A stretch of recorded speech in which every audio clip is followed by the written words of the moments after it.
the previous video, I showed you how you can use AI to assist you creating a master navigation table that before would take you many hours to do. So now is the video where the magic happens, putting this valuable data into use as your insurance policy on board in case all your fancy electronics goes dark. Or even more likely than taking a direct hit from lightning is today's increasing challenge with spoofing and jamming of both AIS and GPS. I will even give away my control script for free, verifying the AI data from previous episode. All this for free, found in the description below. Feeling free, free to sail my life, from the rise to the setting sun. Free, that's what I wanna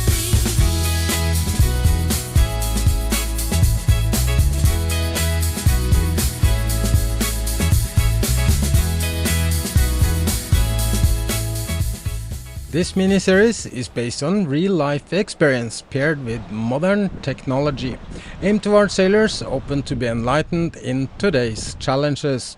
If you have dozens of arguments why you don't need a master sailing table and fully trust your numbers of glowing bricks as a backup, this video is not for you. If you think Suez Canal is the only place your signal takes a vacation, think again. The digital safety net isn't just fraying, it's being shredded.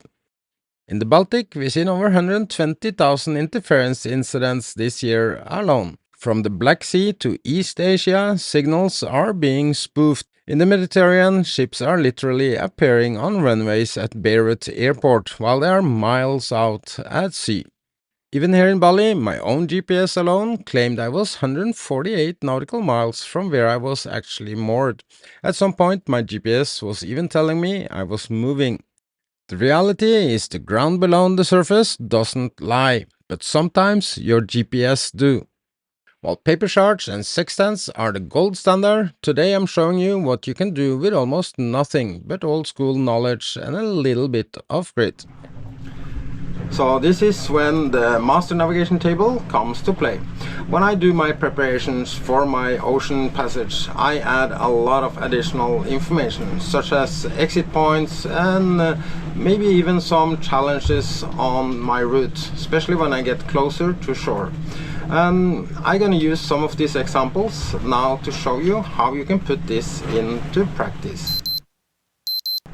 If my GPS problem was due to a lightning strike, I would probably sail to the closest port, which in this example is Sri Lanka. After logging my last known position with a timestamp, I now have plenty of time to make a decision, only continuing at the same direction, logging my time. Even though it's not more than 270 nautical miles to my critical waypoint, having a master navigation table is the key to success and precision in my onward navigation. The changes in the magnetic north is pretty big. Even though the numbers at first glance doesn't look like much, the difference from true bearing on your GPS to compass course after calculation in this example sends you 20 to 30 nautical miles off. And this even before compensating for the environmental factors. This is why we make a master navigation table, and now we will continue using this data into my dirty navigation tricks.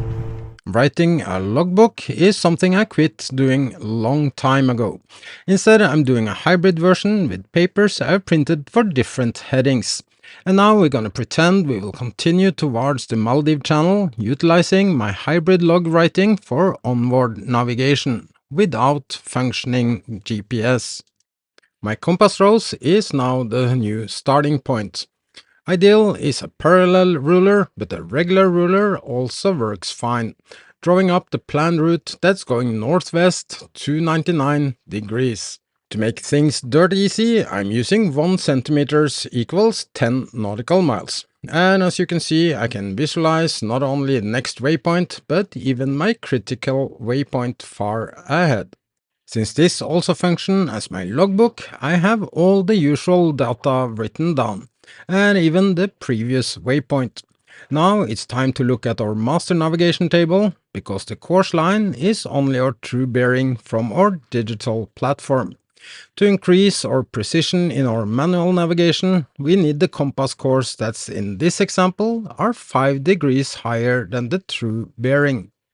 So I will line up the correct compass course from my master table as well, going 304 degrees northwest. But as you can see in my log and even in previous waypoint, my heading was even different from this. So I will line up this as well, as this is the course I'm actually pointing. In my observations here, I have even more valuable information, and that's the wind direction and speed. This is also something I use my compass rose for. The fact that I'm sailing faster through the water than overground indicates ocean currents or waves slowing me down. So I'm guessing the currents are somewhere between 0.4 to 1 knot, somewhere from my bow to starboard side. This is key information explaining my difference in pointing and the compass course from my master navigation table. So in order to reach our waypoint, whether it's paper or digital, we need to compensate for magnetic north, the declination, or compass deviation, and finally the drift. Otherwise we would end up 35 nautical miles south of our waypoint. In the real life, my plotting would look more like this, and the numbers are timestamps starting from 1700 when lost GPS. Depending on how fast I'm sailing, anything from every hour to every 3 hours. If I have to tack or when reaching a new waypoint like now, I will start all over again with a clean paper, moving the 1400 timestamp at waypoint 23 to the center of the rows. In order to stay on the planned yellow track line, we had to compensate like I just walked you through.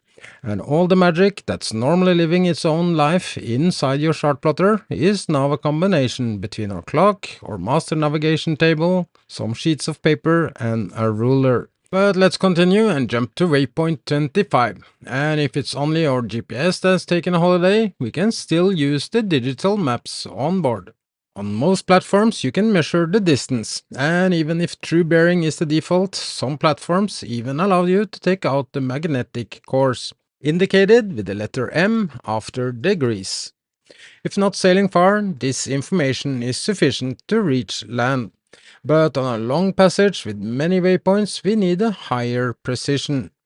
Only as a friendly reminder, Navionics do not allow you to change to magnetic. It delivers true bearing with or without functioning GPS, meaning if you are an iPhone sailor, you are more dependent on a navigation table than you might realize, unless you want to spend time on this when you lose GPS signals. Calculating your declination before you put in your deviation numbers, even before starting to plot your emergency navigation. Before we start with how to do changes in courses, I just want to enlighten you about a few more facts. Even though platforms that offers magnetic course also without GPS signals can be helpful, and the fact that most autopilots still works without the GPS, there is a trap, just as big as for sailors with a wind vane.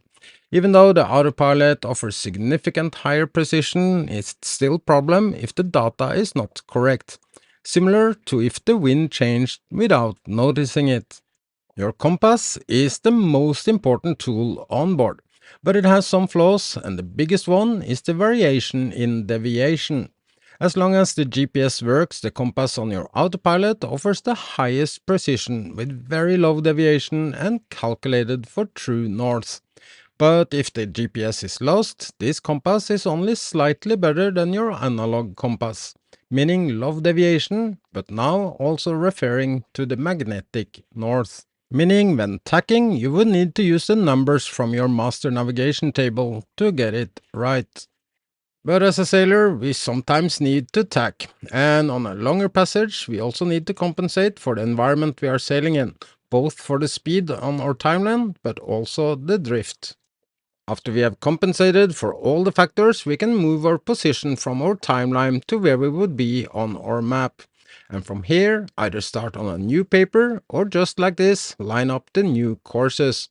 Starting with a true course line, that's our planned sailing, then add compass course, that's magnetic course plus minus deviation, and after compensating for the drift, line up the new course to steer.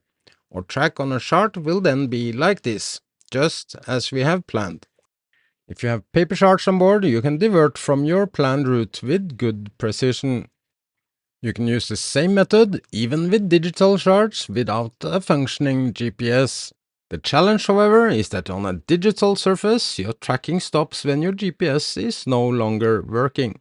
So you will be forced to log your journey in order to know where you are, like measuring distance and drop a pin to add your information to. But these do have some limitations. This is one of the reasons I prefer paper charts, not only for planning my ocean crossing, but even to log my position with timestamps. Mostly as my backup, but also added fun to my sailing. The calculations and detailed plotting I do on paper. And now I will show you how I would plot this example manually on my paper, all without a GPS. My detailed plotting and calculation are always done on paper.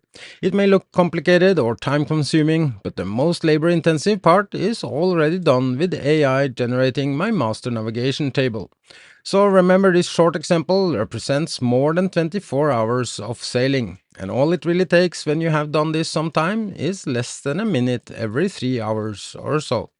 Now we're going to change our course 25 nautical miles after our last waypoint, and if I did not have paper chart, I would drop a pin at the 25 mark on my digital chart.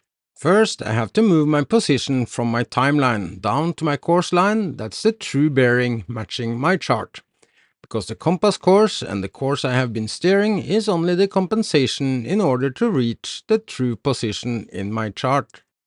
And just as I walked you through in the previous examples, I start with lining up a new true bearing, using my master navigation table to find my compass course, then add or subtract for environmental effects, and I can keep logging my journey on my new timeline. 9 hours later in this example, I can measure my distance and even my true bearing up to my planned waypoint, meaning I will have a pretty good idea about when I would reach my waypoint to continue my original planned journey. Depending on how much practice you have with this method, the experience with your boat in terms of drift and so on, I still believe you would be surprised to see how close this method will bring you to the blueprint.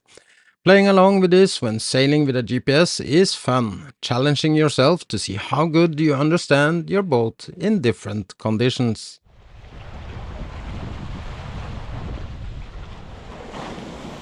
With good preparations and this knowledge, you can sail with confidence that you will reach your destination, even if your GPS takes a holiday. In fact, having a master navigation table would even enable you to keep sailing even if everything goes dark. The next level that I'm not gonna cover in this video is basically the next step before learning to navigate with a sextant.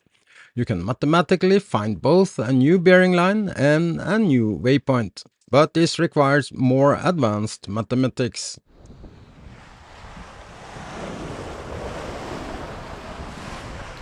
So in the previous episode I shared with you a prompt or a script that I made over a long time to create the master navigation table. The data I take out from this is for my paper backup. And to verify this data, I made today's script that I have had for a long time as well and testing and failing with. And this script allows me to identify and to make sure that all the waypoints are correct and that they are actually on the course line. More helpful for us sailors is you can actually even tell it to just convert this now to Garmin or to Raymarine or whatever platform you use. This script as it is works for Navionics. It also works for iSailor and a few more. So yeah, I'm gonna walk you through how to use it. It's not a link. Many thought in the previous episode that they had to click the link and said it did not work. It is actually sadly you have to copy and paste. A little bit work, but once you understand it, it takes less than a minute. In the previous video in this mini-series, I show you how to use AI to create the perfect paper backup for your emergency navigation. Now I will share my script to not only verify your data, but even save you time creating a new GFX file to import back to your digital navigation platform. Data that now are matching your paper backup with added waypoints for your digital navigation platform. And again, I'm sharing this script with you for free, with open source code to see and to use where the best AI lives. The role assigning marine data engineer stops the AI from trying to be a creative writer and forces it into a strict syntax mode. Most AI models will hallucinate or roughly guess the coordinates when converting from degrees, minutes, seconds to decimal degrees. My prompt explicitly forces the formula degrees plus minutes and seconds. By providing the XML skeleton, we ensure it doesn't skip or forget the sections and parameters most digital navigation platforms requires. Navigational apps like Navionics and OpenCPN are very strict. If an XML tag is missing or in the wrong order, the import fails silently. This prompt provides the exact XML skeleton, preventing the AI from getting creative even with tag names. To use this AI script, you first need to copy it from me, found in the description for this video, just as in previous video. Then paste this script into a text editor that doesn't change or add anything we don't want. The next step is to paste our raw data that we made for our master navigation table, as I showed in the previous video. It should be pasted inside the container where it says paste your data here. The last step can be skipped and instead paste the 2 steps into your choice of AI tool. But it's so easy to push enter before entire string is ready, and by experience, this tend to confuse the AI models. So I prefer to prepare everything in my text editor and then copy the entire batch, including the script and the raw data made for the navigation table, before pasting this into the AI tool. In less than 10 seconds, you now have a perfect XML file to first save in a text document as a GFX file before you import it to your device. If you, like me, also have different platforms, you can just ask AI to now convert this file to a Garmin or Raymarine friendly file that you can just drop into your SD card. Thank you so much for watching this video. I really hope you enjoyed it. It has taken crazy amount of hours to make this video, and it's not only the amount of hours, it's also decades of sailing experience and real-life experience that I try to simplify as much as possible and to make it understandable for sailors that's not having a navigator's background. If you haven't already, I will be very happy to see you subscribe to my channel and help me to grow. I also have a Patreon page for those who like to support me a bit making these videos possible. And as normal, a special thank you to all my amazing patrons. Feeling free. I just want